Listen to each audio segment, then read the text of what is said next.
오늘 하나님께서 우리에게 주신 말씀은 창세기서 42장 1절에서 8절 말씀입니다.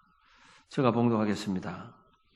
그때 야곱이 애굽에 곡식이 있음을 보고 아들들에게 이르되 너희는 어찌하여 서로 바라보고만 있느냐.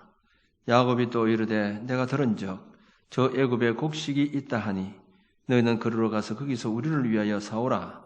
그러면 우리가 살고 죽지 아니하리라 하며 요셉의 형 10사람이 애굽에서 곡식을 사려고 내려가서나 야곱이 요셉의 아우 베냐민은 그의 형들과 함께 보내지 아니하였으니 이는 그의 생각에 재난이 그에게 미칠까 두려워함이었더라. 이스라엘의 아들들이 양식 사러 간 자 중에 있으니 가나안 땅에 기근이 있음이라. 때에 요셉이 나라의 총리로서 그 땅 모든 백성에게 곡식을 팔더니 요셉의 형들이 와서 그 앞에서 땅에 엎드려 절하며 요셉이 보고 형들인 줄 아나 모르는 체하고 음한 소리로 그들에게 말해 이르되 너희가 어디서 왔느냐. 그들이 이르되 곡물을 사려고 가나안에서 왔나이다. 요셉은 그의 형들을 알아보았으나 그들은 요셉을 알아보지 못하였더라. 아멘. 사람들은 내가 하는 일을 누군가 알고 있다. 또 그리고 알아준다 하는 것과 모른다, 모르고 있다고 하는 것과의 차이는 상당한 결과가 나타나게 됩니다. 말이나 행동을 조심한다고 하는 것은 알고 있다, 보고 있다고 하는 것 때문입니다. 그렇기 때문에 행동도 조심하고 말도 함부로 하지 않습니다. 그런데 모르고 있다, 모른다 이렇게 할 때 함부로 행동하게 되고 사람들이 죄를 짓게 되고 아니면 낙심하게 됩니다. 모르고 있다는 것 때문에 낙심한다고 하는 것은 무슨 뜻입니까? 내가 선한 일을 하거나 또 열심히 일을 하는데 아무도 알아주는 자가 없기 때문에 낙심하게 된다는 것입니다. 왜 범죄가 밤에 많이 일어날까요? 밤에는 사람들이 잘 보지 못하기 때문입니다.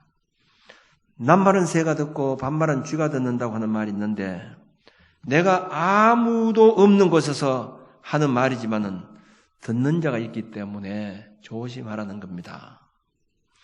요즘 어디서든지 함부로 해서 안 됩니다. 곳곳마다 CCTV가 있어서 어디서 무엇을 하는지 조사를 하면 다 드러나게 되는 것입니다. 그런데 대체적으로 사람들은 내가 하는 행동을 모르고 있다고 생각하는 경우들이 많이 있습니다. 그런데 다른 사람이 모르는 줄 알았는데 알고 있다고 생각해 보세요. 그건 충격적입니다. 우리 교인들이 때로는 목회자인 제가 모르고 있다고 생각하는데 그 비밀이 있는데 제가 알고 있다고 생각해 보세요. 충격적이죠. 실제 그런 경우가 있습니다. 교인들끼리 두 사람이 서로 비밀스럽게 얘기하던 거 목사님만 아세요 하고 말씀을 하는데 제가 알고 있지만은 모르는 척하는 그런 경우들이 많이 있습니다.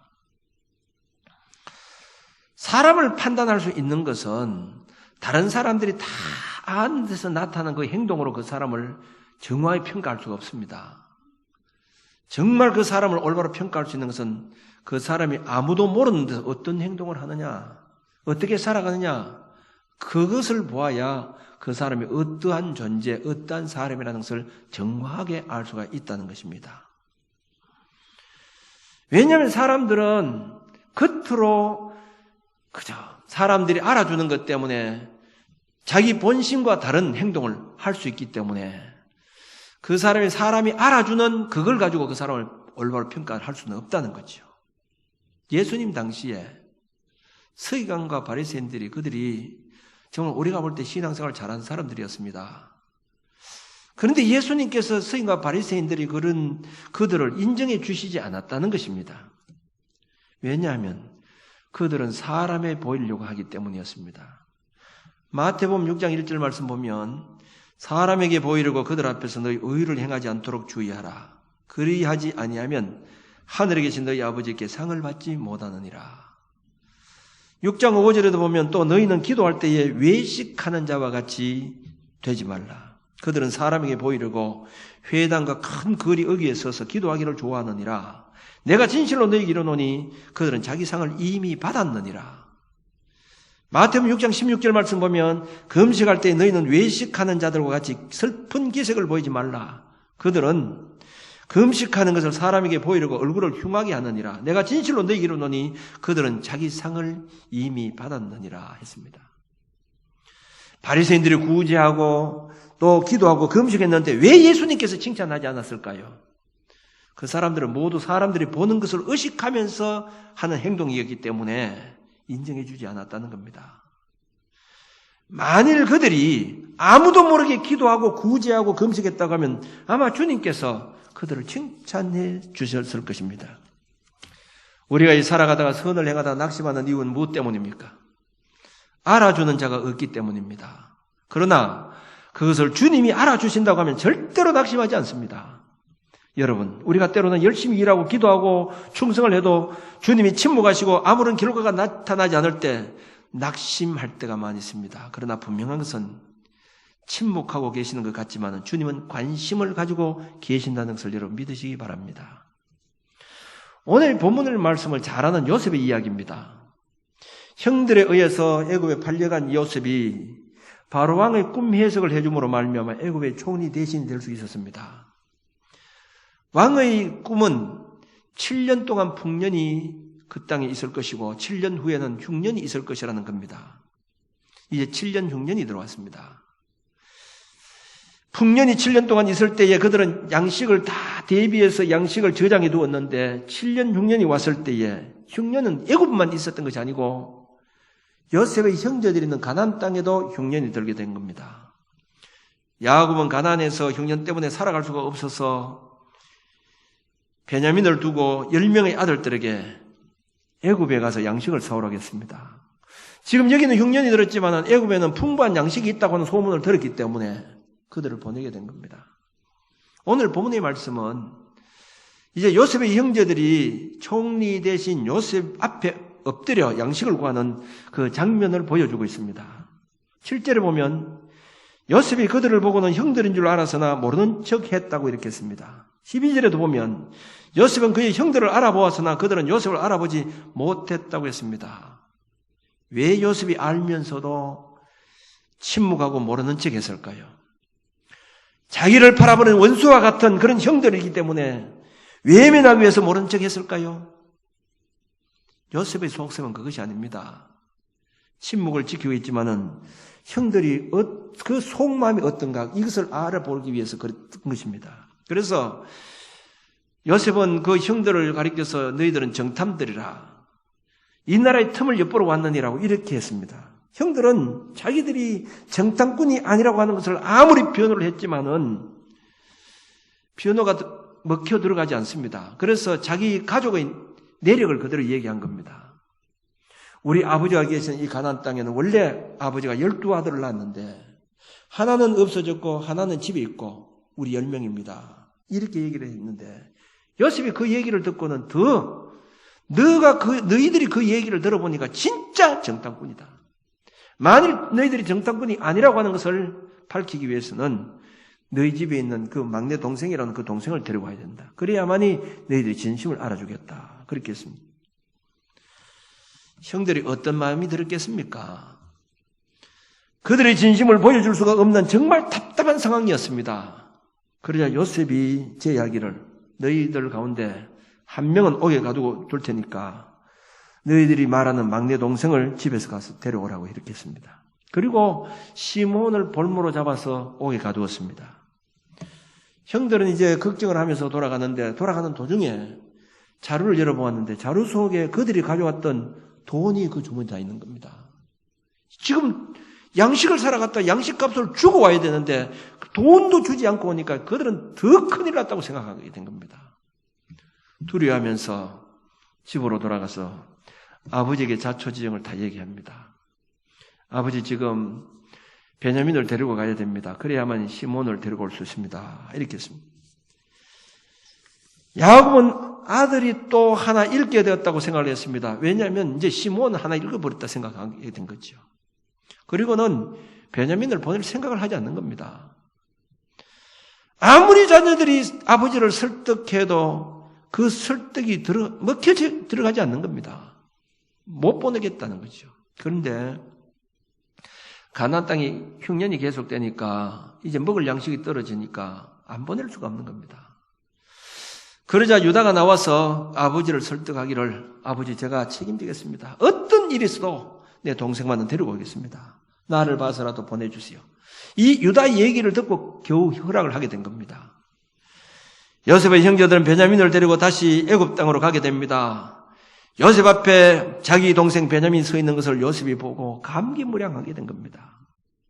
요셉의 형제들이 12명이었지만 실질적으로 요셉과 같은 배에 난 형제는 베냐민입니다. 그렇기 때문에 자기 어머니 배에서 난 동생을 베냐민 볼 때 너무 감기무량해서 금방이라도 자기 신분을 밝히고 동생과 참 끌어안고 싶은 그런 마음이 있었지만은 그럼에도 불구하고 요셉은 모르는 척합니다.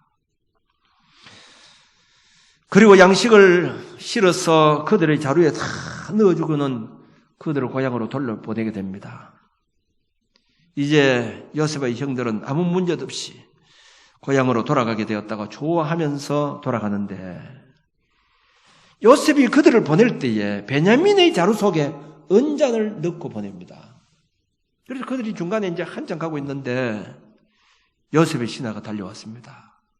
그리고 느닷없이 하는 말이, 너희들은 왜 우리 주인의 배려에도 불구하고 주인의 은잔을 훔쳐갔느냐고 이렇게 호통을 치는 것이었어요. 상상도 할 수 없는 말을 그들에게 뒤집어 씌우는 겁니다. 형들이 적극적으로 변하면서 우리가 그런 사람이 아니라고, 우리는 이제까지 그렇게 살지 않았다고 아무리 해봐도 먹혀 들어가지 않는 겁니다. 그러니까 이제 그들이 하는 말이, 조사 한번 해보세요. 정말 조사해서 그 은잔이 발견되면 죽여도 좋습니다. 그리고 우리 종이 되겠습니다. 한번 조사해보세요. 그리고는 그들이 돌아와서 그 자루를 다 펼쳐놓고는 그 르우벤부터 차례대로 조사를 다 합니다. 근데 마지막 베냐민의 자루 속에 은잔이 발견된 겁니다. 자, 그 순간 보세요. 형들은 우리말로 표현하면 정말 하늘이 노래지는 그런 상태입니다. 어떤 마음이 들었을까요? 이제 큰일 났구나. 베냐민 죽게 되었구나. 이제 고향으로 돌아가지 못하겠구나. 우리 아버지도 이제 죽게 되었구나. 그런 생각이 들었을 것입니다. 요셉은 그래서 그런 상황 속에서 요셉 앞에 설 때에 요셉이 그런 얘기를 합니다. 당신들은 여기 있을 필요가 없다. 당신들은 다 돌아가도록 해라. 은잔이 발견된 이 동생만 여기 남겨놓고 너희는 다 돌아가라. 이렇게 했습니다. 여러분, 돌아갈 수 있겠습니까? 돌아갈 수 없는 겁니다. 지금 그 베냐민이 어떤 존재입니까? 아버지가 베냐민이 없다고 하면 아버지도 죽을 상황입니다. 정말 그 심정 답답해서 견딜 수 없는 그런 상황인데 그때 유다가 나섰습니다. 베냐민은 우리 아버지가 가장 사랑하는 아들로서 만일 베냐민이 돌아가지 못하면 우리 아버지 죽습니다. 그러므로 한 가지 제의를 하겠습니다. 저를 베냐민 대신 종으로 삼아주시고 베냐민만은 돌려보내주세요. 그러면 우리 아버지 삽니다. 이 얘기를 듣는 요셉의 마음속에 어떤 마음이 들었겠습니까? 이제 형들에 대해서 더 신분을 숨길 필요가 없는 거예요. 형들의 속셈을 이제 그 마음을 다 알게 된 겁니다. 그 얘기를 듣는 순간에 요셉은 바로 자기 자신의 신분을 밝힙니다. 형님들, 제가 요셉입니다. 형들이 나를 이곳에 팔았다고 염려하지 마세요. 하나님께서 생명을 구원하시기 위해서 당신들보다 먼저 나를 이곳에 보내주셨습니다. 이제 걱정하지 마세요. 형님들, 식구들 다 이제 오면 내가 좋은 땅 주겠습니다. 아버지하고 모시고 오세요. 요셉이 왜 형들을 보면서도 신분을 그동안 감추면서 침묵한 이유가 무엇 때문입니까? 무관심하고 침묵하는 것 같았지만은 요셉의 관심은 형들에게 그동안 계속 집중하고 있었다는 것이죠. 형들이 어떤 태도로 나오느냐 이 말이죠. 사랑하는 성도 여러분, 우리가 때로는 어려움을 당하고 힘들어할 때, 그러므로 하나님께 부르짖고 기도할 때 하나님은 침묵을 지키시고 모르는 척하는 것 같지만은 무관심한 것이 아니라 침묵하시면서 여러분들의 행동과 마음에 더 관심을 두고 있다는 사실을 여러분 믿으시기 바랍니다. 하나님께서 침묵하고 계실 때 그때 인정을 받아야 합니다.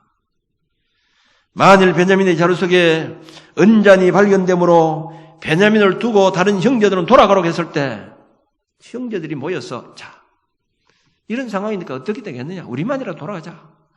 어차피 베냐민은 잘못 걸렸으니까 그래도 우리 형제만 돌아가면 그래도 아버지가 위로 안 받겠나? 돌아가자. 만약 이렇게 했다고 하면 요셉이 그들이 형들을 돌려보냈겠습니까? 형들이 아직 정신을 차리지 못하겠구나. 형들에게 징계가 있었을 것입니다. 베냐민은 돌려보내고 형들은 어떤 징계를 했을 것이라 이 말이죠. 요셉이 형들에게 모르는 척에도 형들이 무슨 말을 하는지 어떤 행동을 하는지 관심을 두고 계속 보고 있었다고 하는 사실입니다. 오늘 또 침묵하시고 계시는 것 같지만은 하나님은 여러분 한 사람 한 사람 어떻게 말하고 어떻게 행동하는지 관심을 두고 보신다는 것을 여러분 꼭 기억하시기 바랍니다. 한 번은 예수님께서 길을 지나가실 때에 한 여인이 예수님이 뒤에서 소리를 지르면서 다윗의 자손이여 나를 불쌍히 여기소서 내 딸이 흉악한 귀신이 들렸습니다. 이렇게 했습니다. 예수님은 한마디 대꾸도 하지 않으시고 그냥 걸어가셨습니다. 제자들이 답답해서 예수님께 그런 얘기합니다. 예수님 지금 저 우리 뒤에서 여자가 소리를 지르고 있습니다. 한마디 하고 그래도 보내야 안 되겠습니까? 그때 예수님께서 나는 이스라엘 잃어버린 양 외에는 보내심을 받지 않았느니라 이렇게 했습니다. 내하고는 상관없다는 거예요. 요즘 말하면 별 볼 일 없다 이 말입니다. 그런데 이전 예수님께 절하면서 주여 저를 도와주시옵소서. 그러자 또 예수님께서 자녀들에게 줄 떡을 취해서 개들에게 던지는 건 난 마땅치 않다 이렇게 했습니다. 자, 그 얘기를 들을 때 이 여자가 이렇게 얘기합니다. 옳습니다. 그러나 개들도 주인의 상에 떨어지는 부스러기를 먹지 않습니까? 그때 이 얘기를 듣고 있던 예수님께서는 완전히 달라졌습니다. 예수님께서 여자여 너 믿음이 크도다. 너 소원대로 되리라 하니 그 시로 그의 딸이 나으니라 이렇게 했습니다. 수로보니 여인이 예수님이 뒤에서 소리를 지를 때 주님이 침묵하고 무관심한 같았지만은 소리 지르는 그 순간부터 예수님은 그 여인이 어떻게 하는가 관심을 가지고 보고 계셨다고 하는 겁니다. 그렇게 냉정하게 외면했음에도 불구하고 포기하지 않고 주님을 찾았을 때 주님은 너 믿음이 크도다고 인정해 주신 겁니다. 하나님께서 하란에 있는 아브라함에게 내가 지시하는 땅으로 가라. 그러면 너희 후손은 하늘의 별처럼 번성하게 해주겠다고 이렇게 했습니다. 그 말씀에 순종하고 아브라함이 떠났지만은 적과 고려하는 땅을 주겠다고 했지만 좋은 땅이 아니었습니다. 흉년이 들어서 애굽으로 가서 흉년을 피해야 되는 그런 상황이었습니다. 그 후손들을 하늘의 별과 같이 주시겠다고 했지만은 아내 사라를 통해서 20년이 지나도 자식을 주지 않았습니다. 그런데 설상가상으로 이 100세가 되었을 때에 겨우 이삭이라는 아들을 주었습니다. 금이야 오기야 그 자식을 그렇게 키우는데 어느 날 하나님께서 또 이 아브라함에게 그 이삭을 모리아 산에 가서 제물로 바치라는 겁니다. 죽이라는 겁니다. 정말 순종하기 힘든 것을 요구할 때 그때도 아브라함은 두말하지 않고 이삭을 데리고 모리아 산으로 갑니다. 그리고 칼을 들고는 이삭의 목을 치려고 하는 순간에 아브라함아 이제야 너가 나를 사랑한 줄 알겠노라 이렇게 했습니다. 여러분 여기서 이제야라고 하는 그 말이 뭡니까? 이 말씀의 의미가 무엇일까요? 그동안 아브라함에게 여러 가지 어려운 일들이 많이 있었지만은 하나님께서 침묵하고 계시고 무관심하고 계신 줄 같았지만은 그동안 너를 지켜보았다는 거예요. 그동안 지켜보았는데 그때까지 아직까지 믿지 못했지만은 이삭을 바치려고 하는 그 순간 볼 때 내가 너를 이제는 알게 되었다는 겁니다. 인정해 주신 겁니다.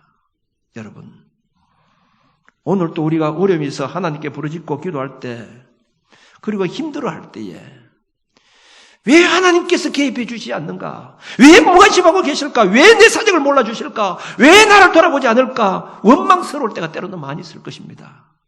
그러나 그때도 하나님은 무관심하고 계시는 것이 아니고 침묵하시면서 어떻게 행동하고 있는가? 어떻게 생활하는가? 어떻게 믿음을 지키고 살아가고 하는가? 하나님은 관심을 가지고 보고 계신다고 하는 것을 여러분 믿으시기 바랍니다. 이렇게 침묵하고 계실 때 우리의 신앙적 자세가 인정받을 수 있어야 된다는 것입니다. 요셉이 형들에게 자신을 밝히지 않고 침묵하고 있었지만은 그 시간 형들이 보고 있었다고 하는 겁니다. 북유럽의 작은 마을의 한 교회에 예수님 동상이 있었습니다. 그 동상 앞에서 많은 사람들이 와서 기도함으로 응답을 받는다고 하는 소문이 있어서 많은 사람들이 그 앞에서 기도하고 돌아갔습니다. 그 교회의 문지기가 요즘 같으면 사찰입니다. 그게 부러웠습니다. 야, 나도 저 예수님 동상처럼 저래 한번 돼봤으면 좋겠다. 그렇게 하고는 하나님께 기도했습니다. 하나님, 저도 한번 예수님처럼 그렇게 서봤으면 좋겠습니다. 기도하니까 한 분은 예수님께서 그래, 내가 네 기도를 들었다. 네가 원하니까 하루만 자리를 바꿔줄게. 그런데 내하고 약속해야 하는 것이 있다. 그게 뭐냐면 많은 사람들이 와서 기도해도 절대로 너는 침묵을 지켜야 된다. 말하면 안 된다. 그거 약속 지킬 수 있느냐? 예, 그렇게 하겠습니다.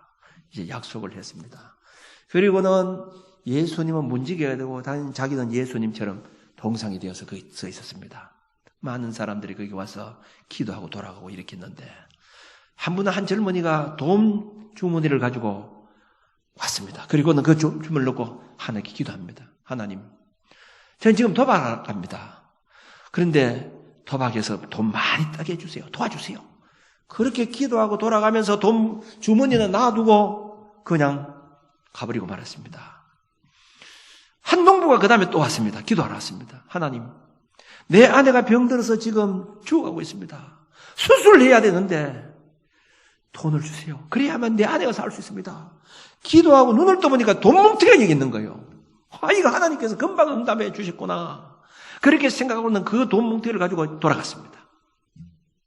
조금 있으니까 젊은이가 헐레벌떡 쫓아왔습니다. 이 사람은 상선을 타는 한 젊은인데 이제 조금 있으면 배를 타고 먼 나라로 이제 가야 되는 그런 상황에서 하나님께 기도합니다. 하나님, 내가 지금 조금 있으면 배를 타야 됩니다. 배를 타고 이제 바다를 항해를 하는데 안전하게 그렇게 돌아올 수 있도록 도와주세요. 이렇게 기도하고 있는데 느닷없이 문이 딱 열리더니만 아까 돈 뭉치를 놔두고 난 그 도박꾼이 돌아와서는 느닷없이 이 젊은이 맹살을 잡고 있는 겁니다. 맹살을 잡고는 내 돈 내놔라는 거예요. 내가 돈 놔두고 갔다는 거예요. 젊은이는 아무것도 모르는 겁니다. 난 모른다고. 난 그런 일이 없다고. 거짓말 한다고 멱살을 잡고는 경찰서로 끌고 가자고 이제 가려고 이렇게 하는 겁니다. 그러니까 그 젊은이가 얘기를 합니다. 제발 지금 빨리 가야 됩니다. 내가 지금 시간 늦으면 배를 못 탑니다. 가야 됩니다. 지금 경찰서 가면 난 배 못 탑니다. 그때 동상으로 있던 이 문지기가 가만히 너무 딱하거든요. 야, 지금 배를 타고 가야 되는데 지금 그러면 배 못 탄다고 하는데 야, 이게 내가 지금 가만히 있으면 안 되겠다. 그리고는 거기서 바로 나와서 얘기를 합니다. 아, 그 사람 아니라고. 이 사실은 이렇게 됐다고. 그 사람 돈 주문을 놔두고 갔는데 이 농부가 와서 가져갔다고. 그 사람은 아무 죄가 없다고 얘기를 해준 겁니다. 그러니까 모든 것이 이제 확 풀리게 된 거예요. 돈을 가져간 농부에게 돈을 가져왔습니다. 그리고 이 젊은이는 배를 타고 갔습니다. 그 후에 예수님께서 호통을 치는 겁니다. 너 내하고 약속을 하지 않았냐? 너 어떤 일이 있어도 침묵을 지켜야 하고 내하고 약속하지 않았냐? 근데 왜 약속을 어겼느냐고 막 호통을 치는 거예요. 그때 이 문지기는 예수님께 그런 얘기를 하는 거예요. 예수님, 저 약속을 어긴 것은 잘못입니다. 그러나 잘못되어 가고 있는 것을 내가 바로 잡지 않았습니까? 저 나무 돈을 가지고 저렇게 하는 것을 내가 잘못됐기 때문에 내가 말을 한 것이지 내가 정말 잘못된 것은 아니지 않습니까? 예수님께 따지듯이 말했습니다. 그때 예수님께서 그런 얘기를 했어요. 봐라. 그 지금 어떻게 됐는 줄 아느냐? 돈을 가지고 간 도박꾼은 돈 다 잃어버렸다. 그리고 아내를 수술하러 가려고 했던 그 사람은 돈이 없어서 수술하지 못하고 죽어버렸다. 그 젊은이는 배를 타고 갔는데 배를 타고 가다가 풍랑만나 죽었다. 너가 만일 침묵 지켰다고 하면 농부의 아내는 살았을 것이다. 그리고 배를 타고 타지 않았을 것이다. 그러면 그 사람은 살았을 것이다. 너가 침묵하지 않았는 것 때문에 이렇게 모든 사람이 고통 속에 살게 되었다. 내가 침묵하고 일하는 것을 이제야 너가 알겠느냐? 예수님께서 그렇게 말을 하셨습니다. 믿음이 좋다고 하는 욥을 보세요. 욥이 어느 날 갑작스럽게 우환이 다가왔습니다.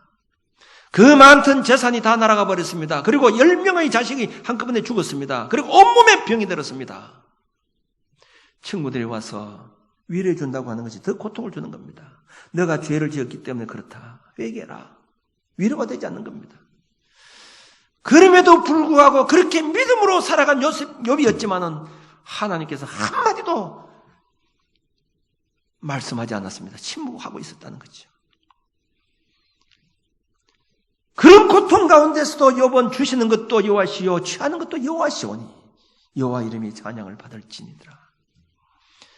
그런 어려움 속에서도 묵묵히 있었을 때에 마지막 어떻게 했습니까?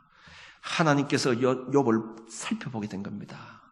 끝까지 믿음을 잃지 않고 하나님 의지했던 그 욥에게 하나님께 마지막 10명의 자식을 또 주었습니다. 그리고 재산을 배를 더 주셨다고 하는 사실입니다. 사랑하는 성도 여러분, 우리가 살아가다 보면 때로는 원치 않는 여러 가지 우환이 일어나고 어려움이 일어날 때가 많이 있습니다. 육신의 질병이 찾아올 때가 있습니다. 가정의 자녀들이 문제가 될 때가 있습니다. 때로는 사업에 실패가 갈 때도 있습니다. 그때마다 우리는 하나님께 기도합니다. 구하라 너에게 주실 것이요 찾아라 그러면 찾을 것이요 문을 두드라 그러면 열릴 것이라고 했기 때문에 기도합니다. 그런데 아무리 기도해도 하나님의 응답이 없을 때 침묵하고 지킬 때 우리는 때로 낙심할 때가 얼마나 많이 있습니까? 그러나 보세요. 하나님은 침묵하고 계시는 것 같지만 그렇지 않다는 겁니다. 그 침묵 속에서 지금 하나님께서 어떻게 하고 있느냐, 어떤 행동을 하느냐, 어떤 믿음 생활을 하고 있느냐 주님은 주시하고 있다는 것을 여러분 꼭 기억하시기 바랍니다. 그때 인정을 받아야 된다는 거죠. 요셉을 보세요. 형님들을 인정하지 못할 때는 형님들이 계속 시험을 했습니다. 그런데 유다가 와서 그 짐을 풀어놓았을 때에 이 베냐민 돌아가지 않으면 아버지가 죽습니다. 베냐민을 내 대신 돌려보내주시고 나를 종으로 세워주시고 그 진심이 드러날 때 요셉이 어떻겠습니까? 그 형들에게 자기 신분을 밝히고 자기 있는 그 땅에서 자리를 마련해주고 그 모든 식구들을 불러서 살아갈 수 있는 길을 배려해 주셨다고 하는 사실입니다. 침묵하는 것 같지만은 침묵하지 않고 그 속에서 지금도 하나님께서 여러분들의 일거수일투족을 관심을 가지고 살펴보신다고 하는 것을 여러분 꼭 기억하시기 바랍니다. 어려울 때도 신앙적 행위에서 벗어나지 말고 유다와 같은 그런 자세를 가지고 하나님께 인정받음으로 말미암아 주님 앞에 복된 인생을 살아갈 수 있는 저와 여러분들이 되어주시길 바랍니다.